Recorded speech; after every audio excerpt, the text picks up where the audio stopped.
नमस्कार मंडळी, वचन दिले तू मला या मालिकेच्या आजच्या पुढील भागात आपल्याला असं पाहायला मिळालं। आता जो शौर्य आहे तो ऊर्जाला म्हणतो, हे काय मधीच काढलेस तू, घरी चल म्हणून। तर मग ऊर्जा म्हणते, शौर्य, जे काही आज झालं त्यामुळे मला चाळीत जाणं योग्य वाटत नाहीये, मला आपल्या घरीच जाणं योग्य वाटतंय। असं बोलून आता ते दोघेही त्यांच्या घरी जाणार असतात।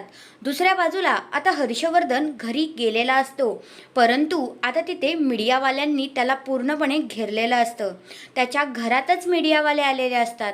तर मग हर्षवर्धन बोलतो की मला तुमच्याशी काहीही बोलायचं नाहीये, मी खूप दमलोय आणि आता मला आरामाची गरज आहे।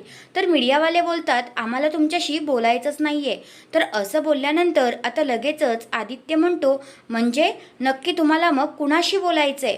तर आता मीडियावाले बोलायला लागतात की आम्हाला ऊर्जा शिंदेशी बोलायचं आहे।